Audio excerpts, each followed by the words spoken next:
Okay, well, welcome everybody to today's webinar, My Favorite Mistake, Your Favorite Mistake, Learning from Mistakes as Individuals and Organizations. For those of you who don't know me, I'm Morgan Wright. I'm the Customer Marketing Manager here at KaiNexus. And today I'm very happy to be joined by Mark Graban as our presenter today. So without further ado... And sorry, I'm going to jump in. Let me point out one other thing that's a little bit off from our standard work.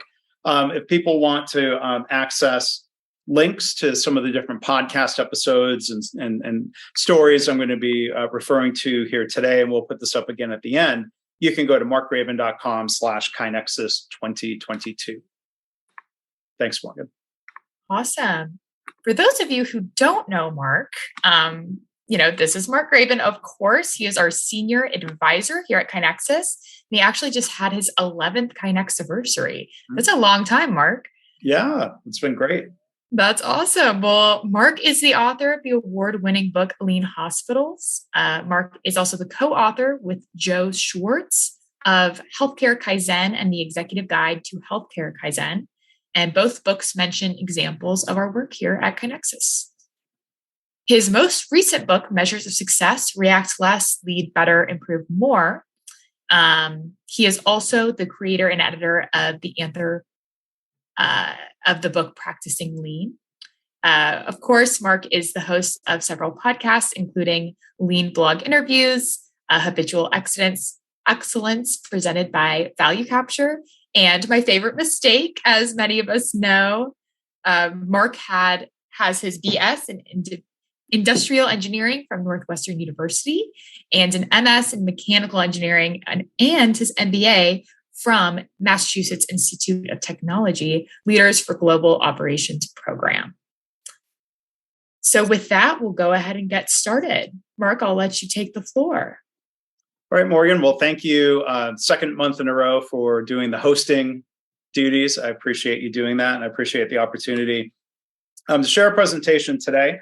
I originally gave this presentation at our KaiNexicon event last month, our annual user conference. It was great to be back together after 2 years away because of the pandemic. And I think the talk was well received. So I thought, well, let's share it here today with the webinar audience, and hopefully that outcome is the same today, or hopefully presentation is better than before, because we do try to practice continuous improvement here within KaiNexus. So again, you can go markgraban.com/KaiNexus2022, or you can get the slides using the link that Morgan shared in the chat. So Morgan mentioned the podcast that I started almost 2 years ago called My Favorite Mistake. I make mistakes all the time. We have our most recent mistakes, but talking to people in the podcast over, it's been a little more than 18 months, and it's been 180 people that I've talked to, wide-ranging from different industries, different professions, different fields. I've asked this diverse group of people, different ages, and some really accomplished, highly successful people in their realm and their domain. I've asked them all the same question, thinking in terms of their career or their professional settings or their workplace. What's your favorite mistake? And probably at least half the guests, I'd have to go back and count. Their first response, is something like this. Dr. Jen Welter, see pictured here. She was actually the first woman hired by an NFL team. She was hired by the Arizona Cardinals to be an assistant coach for their defensive players during one training camp. So she broke a barrier there, and she's been very successful as a player in women's football and as a coach for women and for men. When I asked her, Jen, what was your favorite mistake? She said, like a lot of people, well, gosh, there are so many. How do I choose? So, of all our different mistakes that we've made, some of them stick with us, right? And some of them become that favorite mistake story. Tom Peters, who you see pictured here, legendary management consultant and author and speaker over the past couple of decades. He said at the beginning, when I asked him, I said, well, I've made so many mistakes. I presume we've got a minimum of an hour and a half to talk about it. Like, we'll talk. He's a talker, right? I could have talked to him for an hour and a half, but we had about half as much time, and he shared some different mistakes there. And I think most guests appreciate this framing of the question. What is a favorite mistake?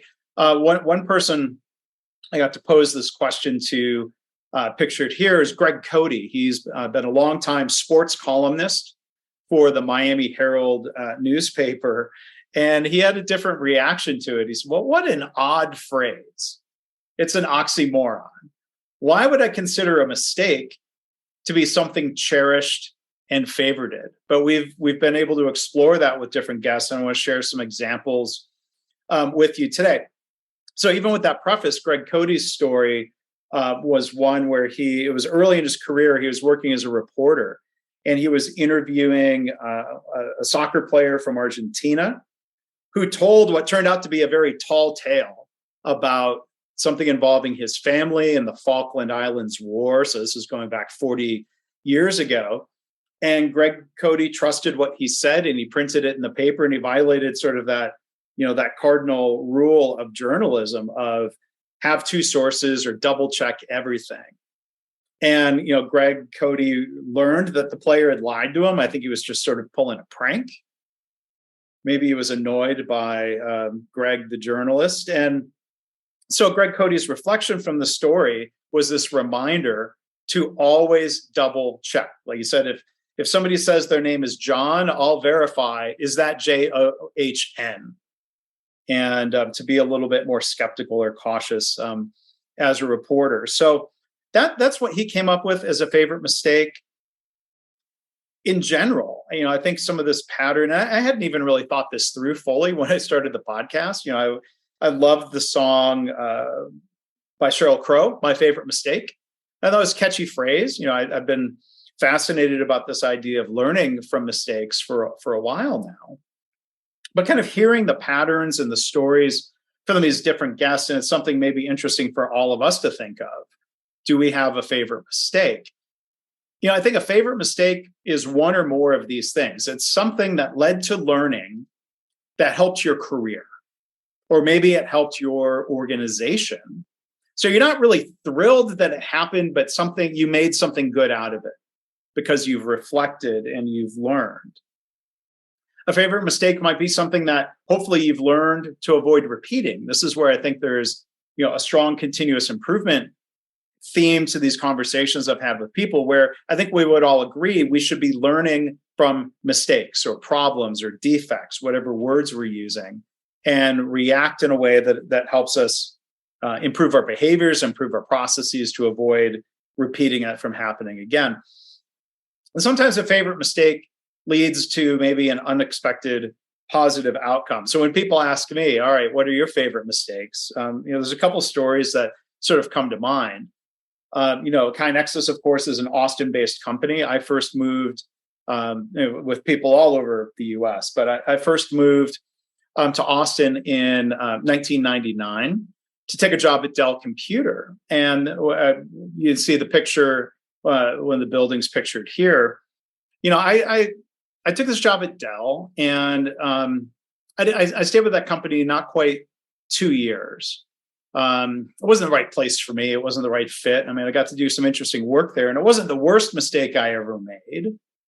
But it was a favorite mistake in the sense that working there at Dell, I met my wife.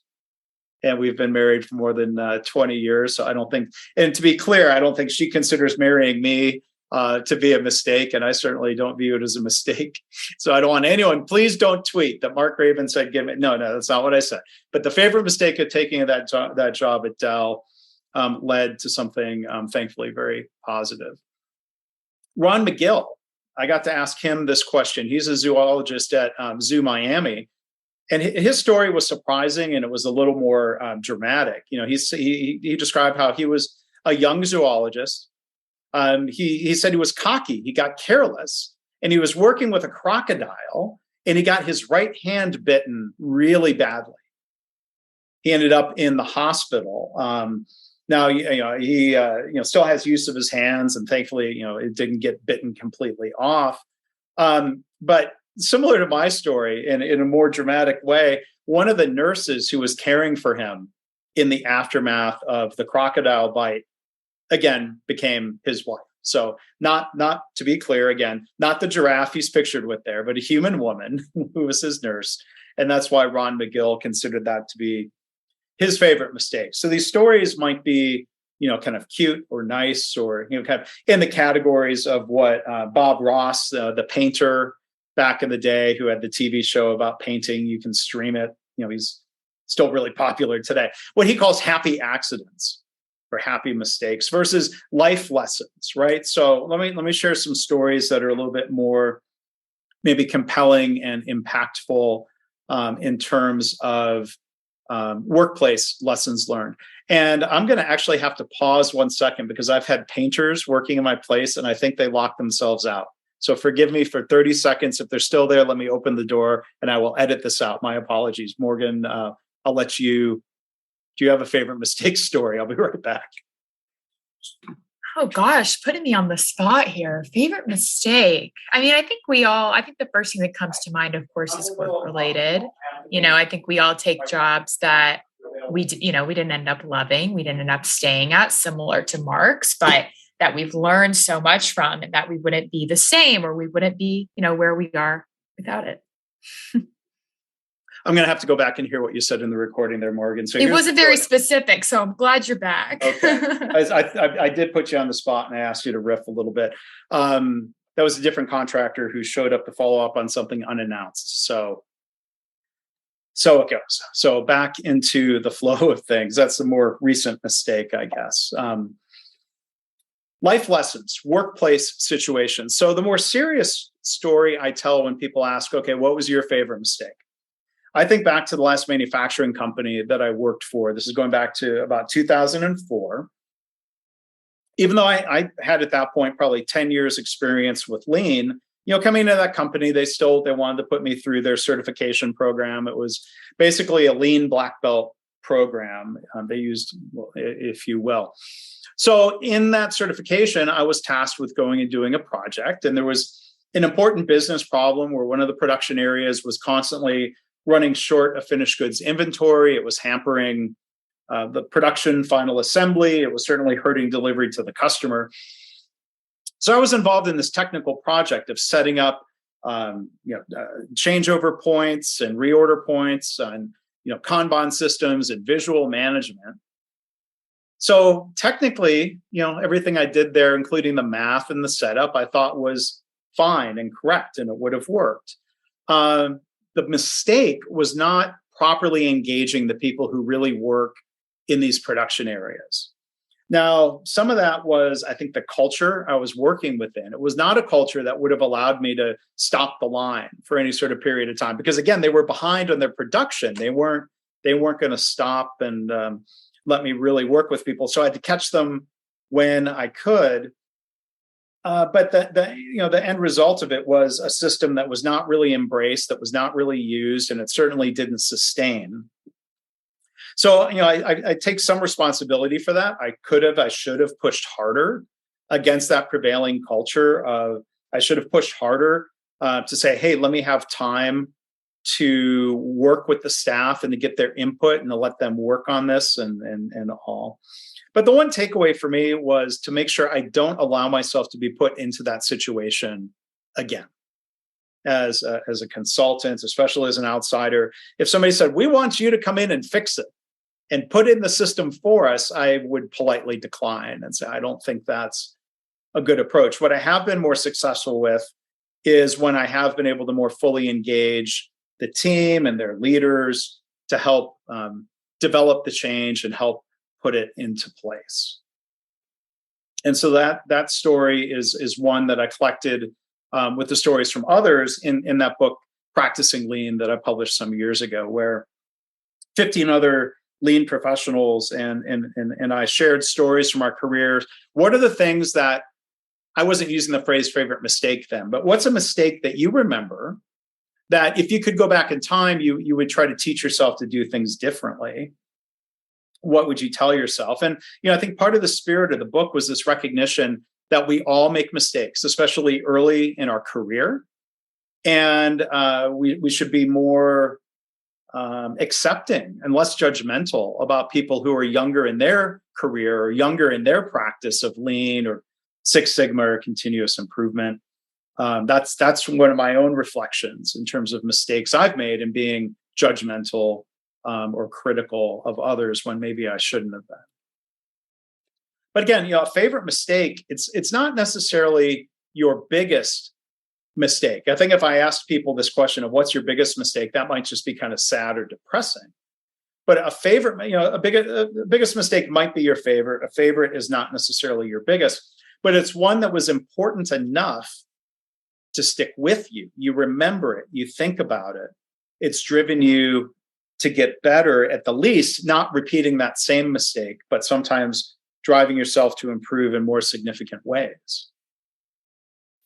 Matt Booz, pictured here, actually went to elementary school and middle school. He was from my hometown. He was involved in sales and consulting. And when I asked him this question, his first thought was, why do I cherish this particular mistake? And I think it's just coincidental. It's the same word Greg Cody used. Why would you cherish a mistake?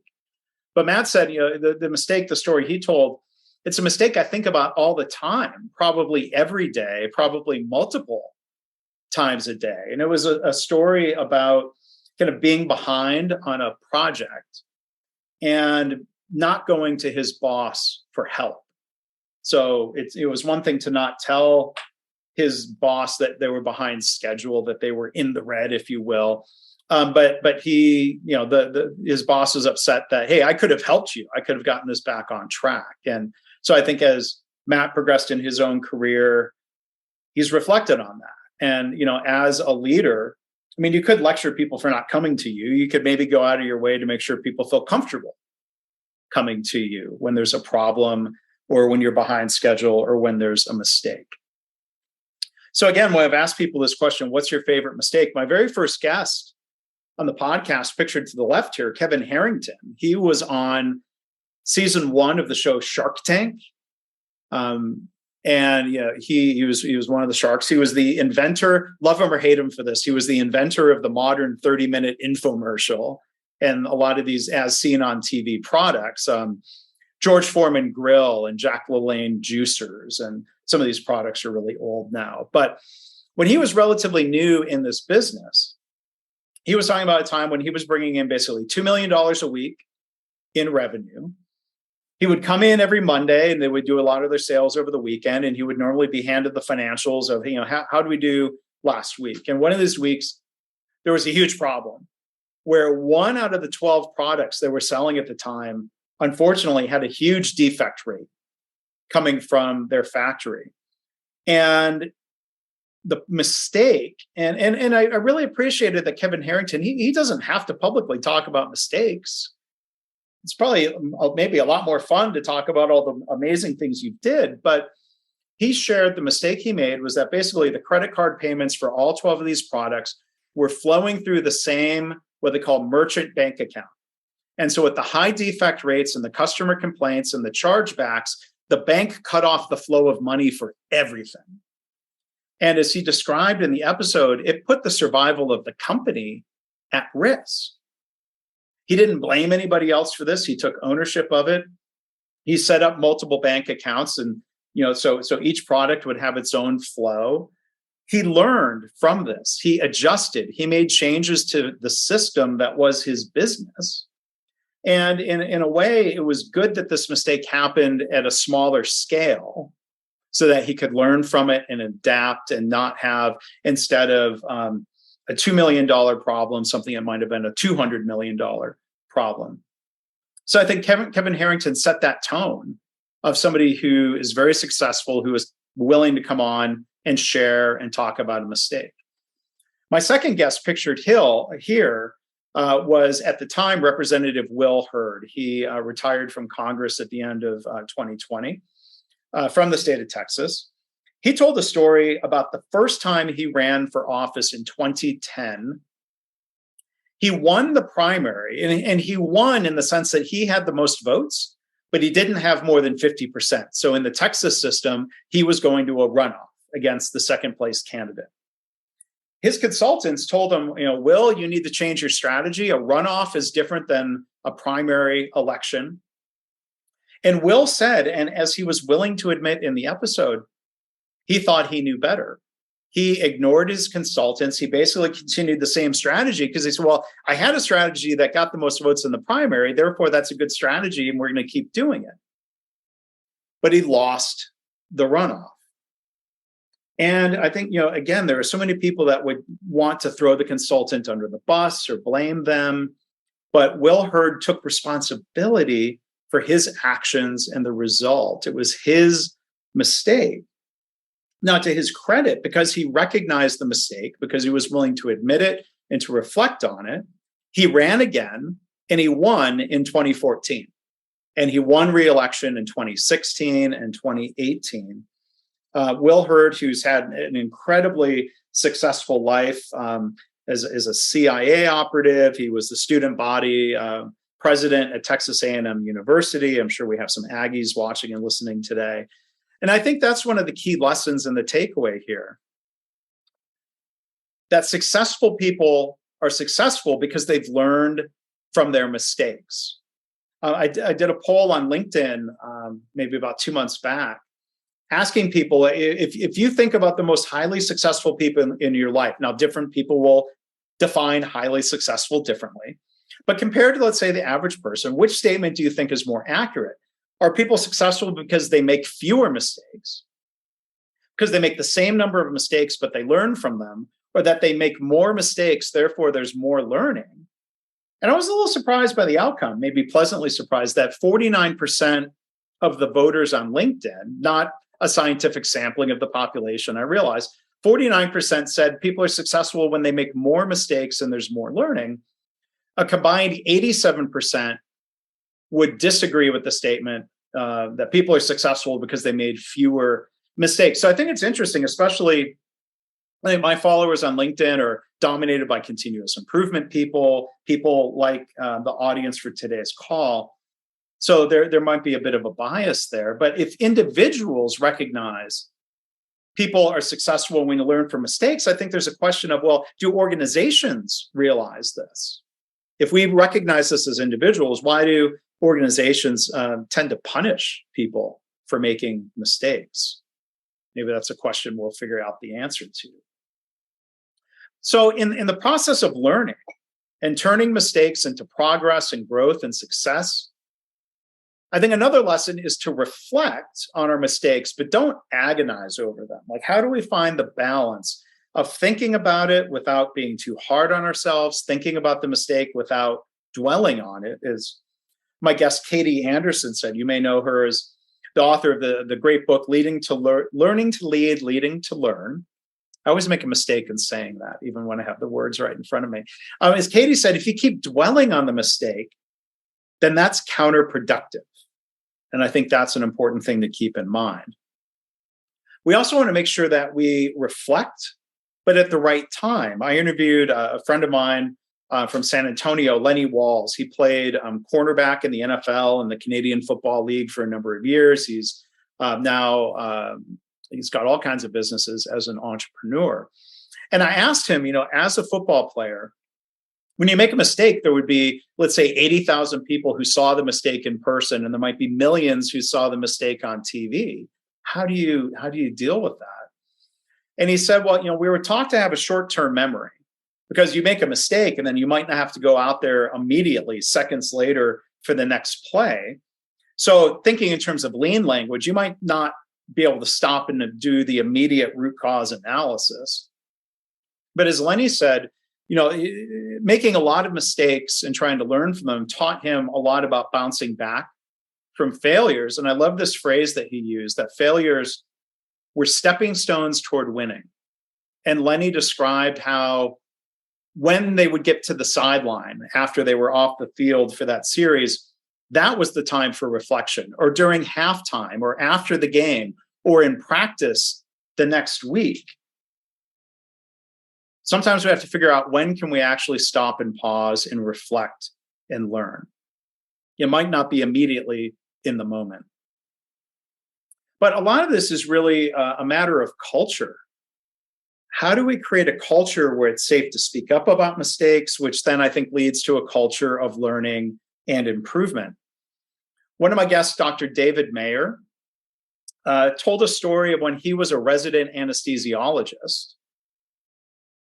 The surgeon who was the attending, so there's a power differential between the attending surgeon and the resident anesthesiologist.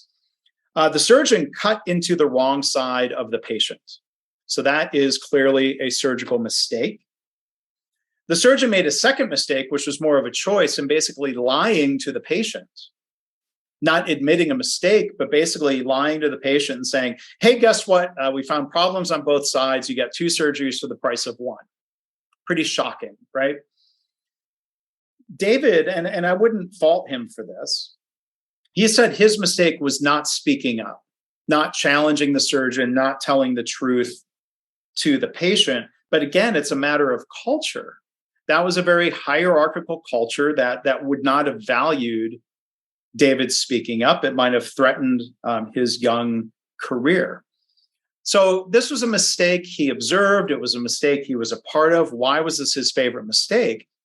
It ignited a lifelong passion for him to be a leader in the patient safety movement. So you see him pictured here. For a while, he was the CEO of a nonprofit called the Patient Safety Movement. He remains the executive director at the MedStar Institute for Quality and Safety. So he can't go back in time and change what happened. He can't change what he did, but he can share that story in a way that I think helps others. So I've interviewed a number of people who were formerly at Toyota, and I think it's interesting to compare the culture they have within Toyota, a culture that a lot of us here today would respect, if not try to emulate. Asao Yoshino, who I got to learn from in person in Japan back in 2012, he was the subject of that book that Katie Anderson wrote about his career and about his work. So in the episode, he retired after 40 years at Toyota. Mr. Yoshino said, I've made so many mistakes in my entire life, both big and small. And he told a story about when he joined Toyota in 1966. There was a 4-month orientation that included time in the factory. He was working in the paint shop, and part of his job that he was told to do was to add paint and solvent together into a tank that would then be used to paint cars. But people discovered a problem. The paint wasn't sticking to the body panels of the car. Well, Mr. Yoshino had put the wrong solvent in. He had grabbed the wrong container, and this meant 100% rework on those vehicles. So what did he learn and take away from this story? How did they respond? He said, nobody ever blamed me. They came to find a real cause of the problem. They could have easily blamed me, but they didn't. They focused on the lessons learned from the mistakes. And we think how healthy and how constructive that is to not ruin his career or put him off of some sort of fast track because of a human error. And we look at this through a lean lens and say, well, the process made it too easy for him to make that mistake. The process failed Mr. Yoshino. So his leaders recognized that. They said, it is our mistake as leaders because we did not give you the detailed instruction. And they said, don't worry, we have to figure out how to stop the same thing from happening again. So as Katie reflected, and here you see Katie and Mr. Yoshino together, as they collaborated on the book, Katie wrote in her book, the only secret to Toyota is its attitude toward learning, its people-centered culture and culture of learning. And that's about learning from mistakes and looking at the process, not just at the outcome. And we would be better off in healthcare organizations, I think, if we were closer to that culture than we were to the culture that Dr. Mayer described when he was a resident. That's still, sadly, the culture in a lot of healthcare today. So pictured here on the right, speaking of doctors, Greg Jacobson, our CEO and co-founder here at KaiNexus, an emergency physician. In our conversation, when Greg was a guest on My Favorite Mistake, he pointed out and reminded us the belief that 85% of defects or errors are caused by an inadequate process, and only 15% are true human error. So part of our reflections and thinking through and talking about this is KaiNexians make mistakes. I make mistakes. We all make mistakes. Our CEO, back to Greg again, makes mistakes. And one of the things that's really great about his leadership, and I think this flows through into the KaiNexus culture, is that he's willing to admit them. As he said in our episode, I don't have a problem talking about my mistakes. I'm glad you gave me a month to think about all the different mistakes people could learn from. Greg is an overachiever. He talked about 5 favorite mistakes from his career, not just one.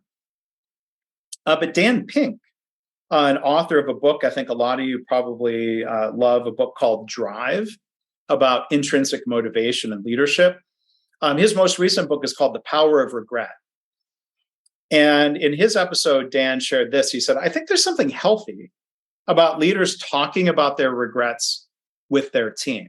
Because again, I think that sets a really clear example of making it safe for others to talk about their mistakes and to respond in a way that's helpful and healthy and constructive instead of being blaming and punitive.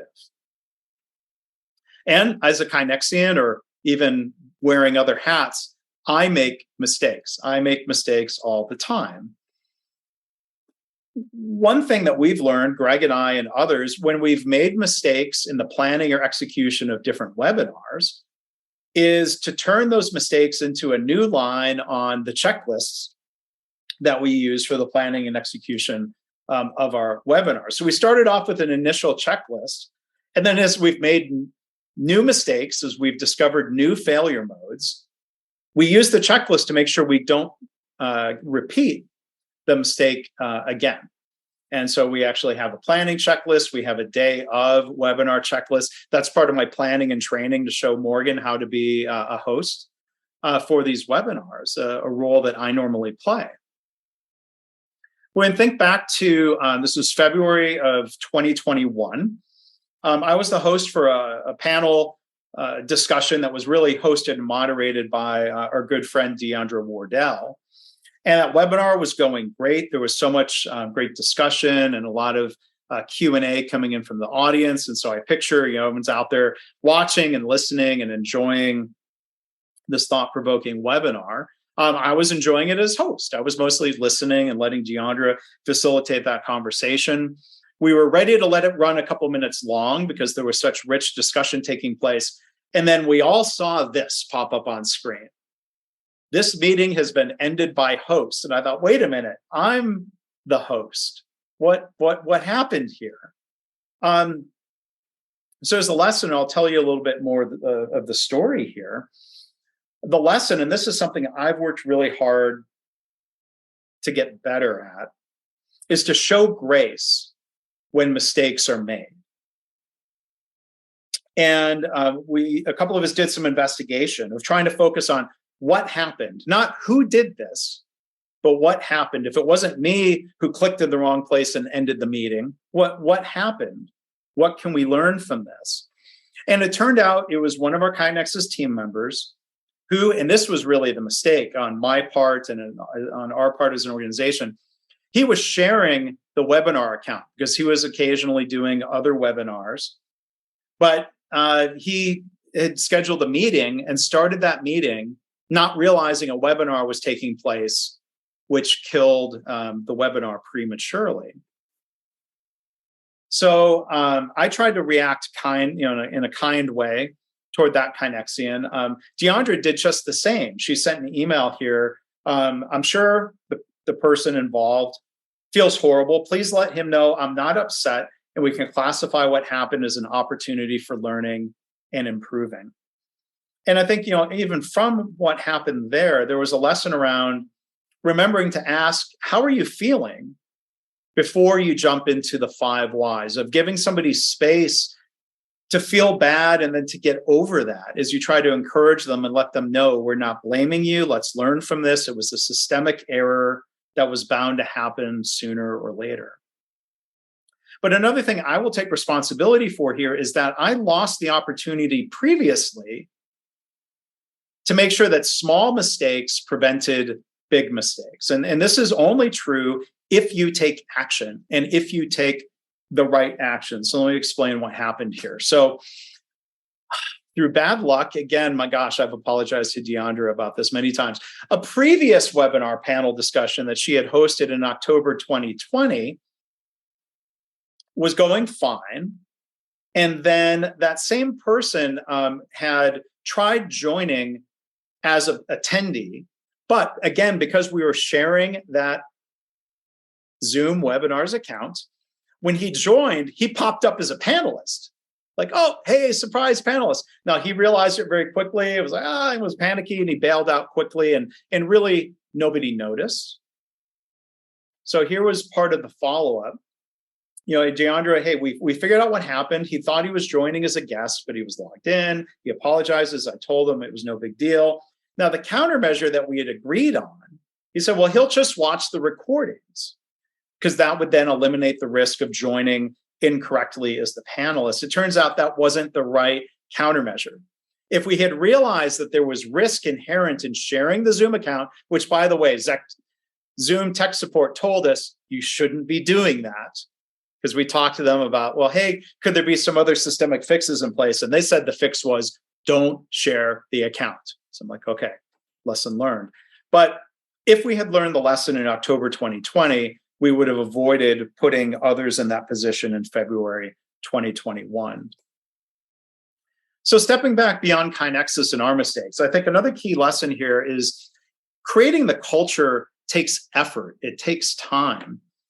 Keith Ingalls, who is a continuous improvement leader at a company that's actually part of Toyota Industries, as he said in his episode, it's a lot of work to create that culture, but it's worth it.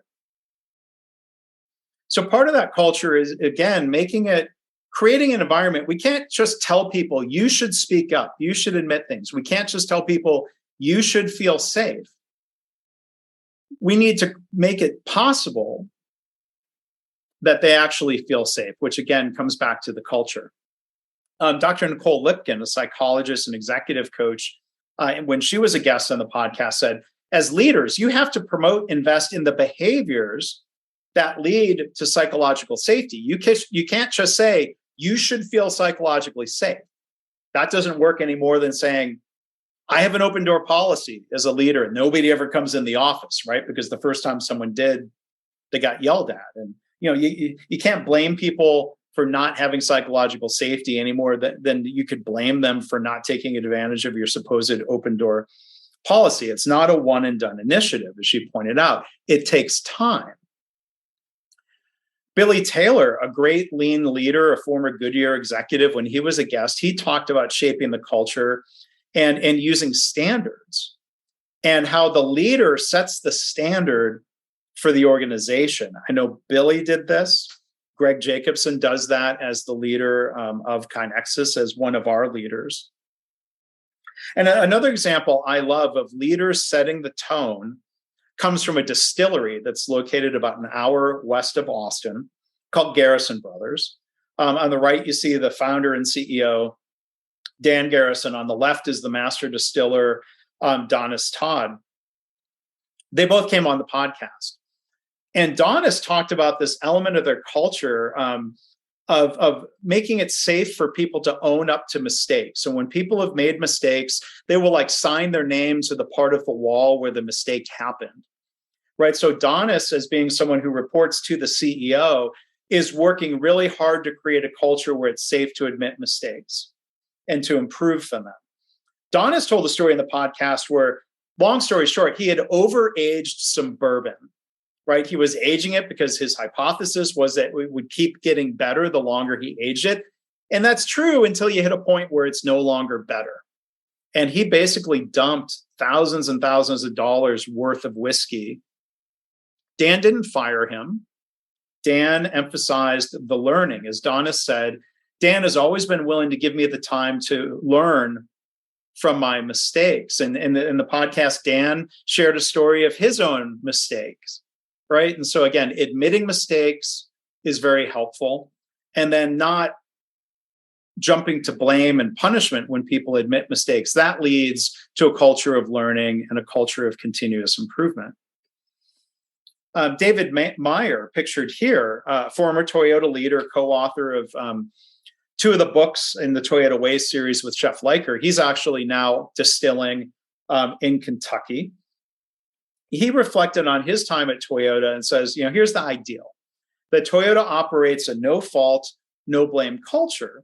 He said, now kids, at least in his experience, and I think a lot of this happens, kids are brought up with the idea of find fault and place blame. Maybe schools or other influences drive that.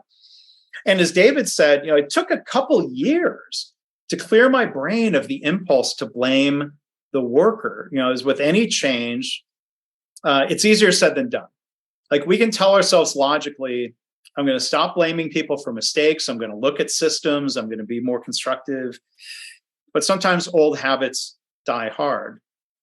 As Keith Engels, again, from one of those Toyota Industries companies, said, we have a process that we go through of unlearning. And we teach that mistakes are positive.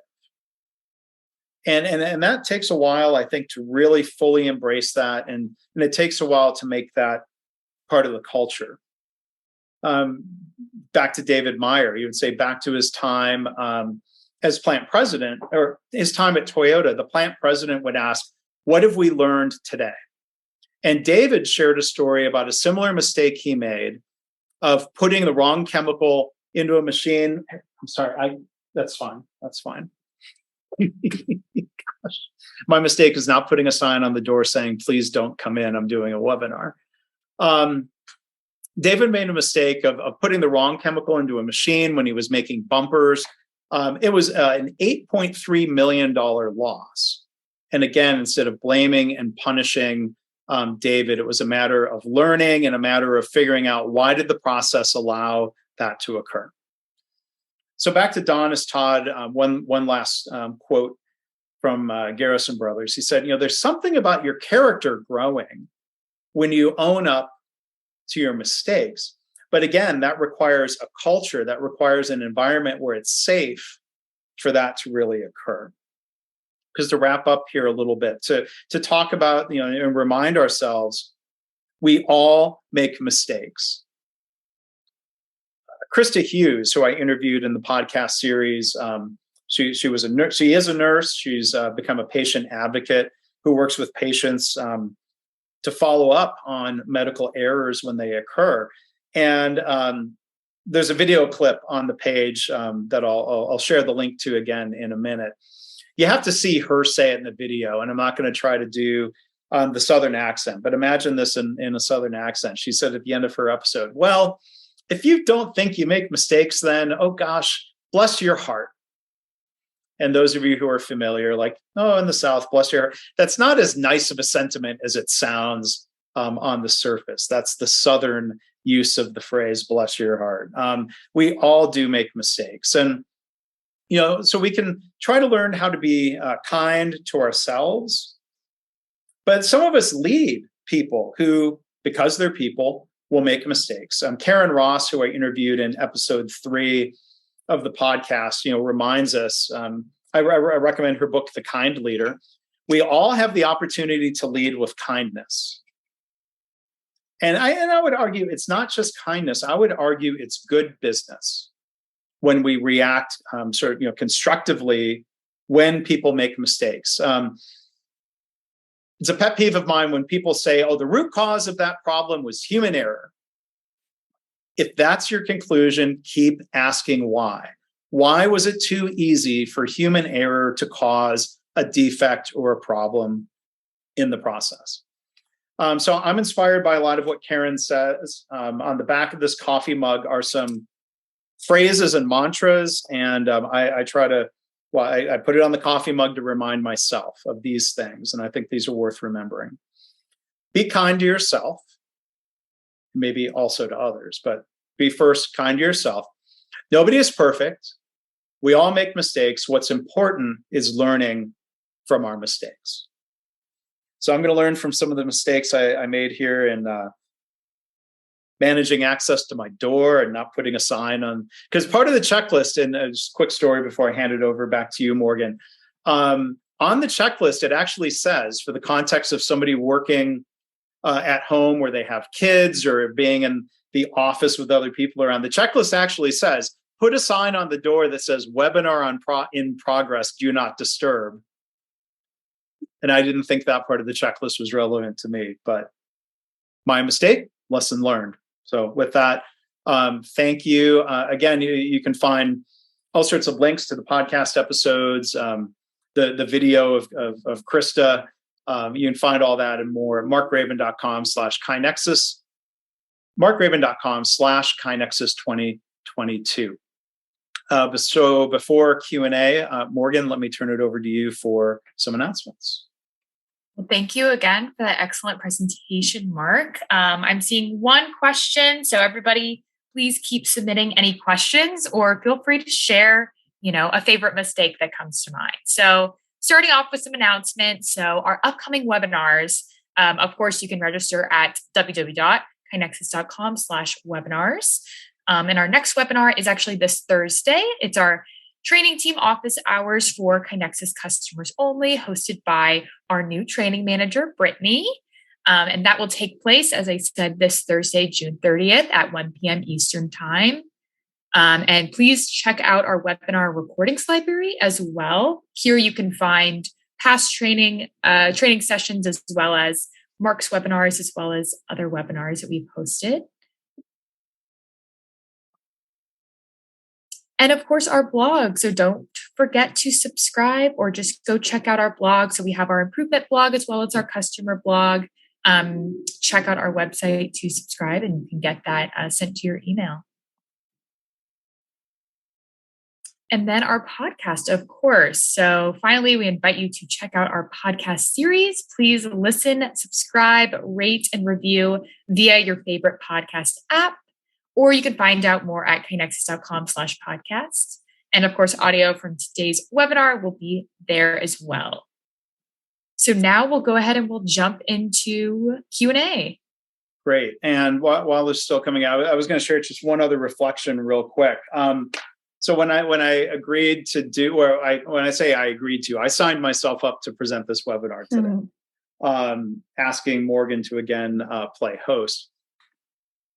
And the last 2 weeks, my wife and I have been moving, packing up from an old home, coming most of the way across the country, getting settled into a new home. And I thought, my gosh, if I do it on that day, there's a risk that I'm going to have some sort of distraction or something or whatever. And I didn't know what exactly that was going to be, but sure enough. But I think I'm going to leave. Maybe I'll talk to you about this afterwards, Morgan, if you want me to leave in your part about asking you and putting you on the spot about a favorite mistake. I'll leave in the parts of the webinar where I had to leave and go tend to the door and oops, because so it goes, a webinar about mistakes. I shouldn't try to edit my mistakes out of my life. I like that idea, Mark. So we have a few questions here in the Q&A. So, hi, it's Mark Graban here again.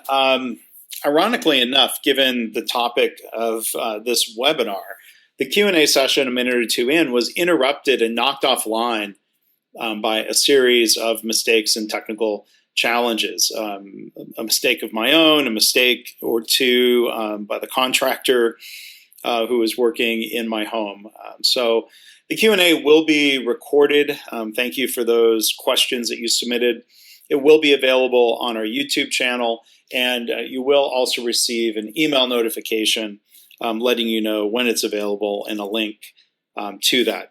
I plan on writing a blog post. It'll either be published on Lean blog or the KaiNexus blog, kind of sharing some reflections about mistakes that led to the interruptions during the webinar. And again, trying to reflect on what I could have done differently and to share my best efforts to show grace in the face of mistakes. So again, thank you for attending live, or thank you for watching this recording. As you know, I hope today's sessions illustrated we're all human. Mistakes are going to happen. The key is how we react to those mistakes, and that we learn and we move forward. So keep learning from our mistakes. Thanks.